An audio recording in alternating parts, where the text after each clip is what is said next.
Hey, Coach Kyle here, and I can't believe I haven't done a video about how to prevent blisters. So here goes.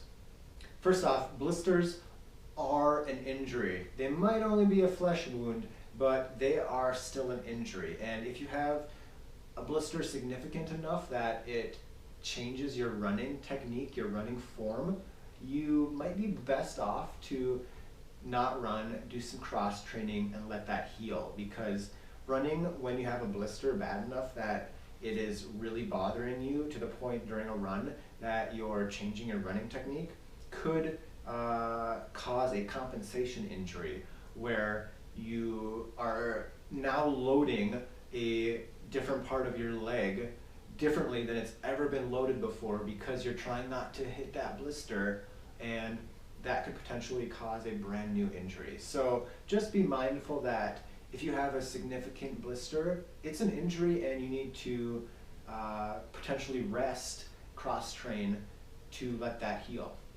So on to why blisters form. Blisters are typically formed because skin is rubbing against skin or part of the shoe. So with skin-on-skin blisters, such as between your toes, I actually switched to Injinji socks because I have some toes that sit pretty close together. So even if I am barefoot or if I'm in a shoe with a nice ample toe box, they will still rub against each other a little bit and could potentially blister. So I've basically moved to exclusively toe socks for all of my running, especially runs over about 30 minutes long. And this has eliminated my blisters between my toes. So if you get blisters between your toes, definitely check out the toe socks.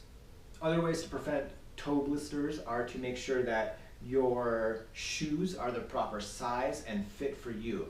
So make sure they are a shape that lets your toes splay out upon ground impact. You don't want your toes to be squeezed in together. That's going to create a whole mess of problems. So make sure that when you walk around in a new pair of shoes that you're thinking about buying, make sure you don't feel like your toes are being squeezed together at all. Also, trying to confirm that you have roughly at least half a thumb to a thumb width of free space ahead of your toes in your shoe will typically confirm that you have a properly sized pair of shoes.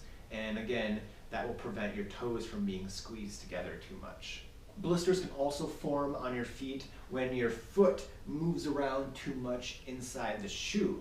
This could occur if your shoes are too big and or you're doing a lot of downhill running. So if you're doing downhill running, your foot might slide forward in the shoe a little bit more than it normally would. You can prevent it by taking your properly fitted pair of shoes and snugging up the laces a little bit to hopefully prevent your feet from sliding forward in the shoe. Trimming your toenails can also help prevent toenail issues, because if your feet are moving around too much inside the shoe, your feet are slamming the front of the toe box because they're not the right size or because you're doing a ton of downhill running, then trimming your nails can help prevent nail issues.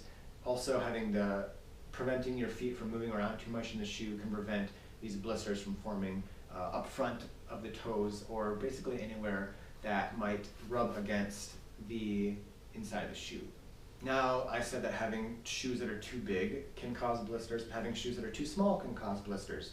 Not only because they squeeze your toes together, but also because, let's say in the arch area, if your shoes are too small, then they're going to be really pushing against your skin, and that could cause some chafing and some blisters forming. So you need to find the right size shoe. It can't be too small where your feet are kind of snugly against the shoe, but it can't be too big where your shoe is moving around inside, where your foot is moving around inside the shoe, and that's going to create a lot of friction and potential blister points.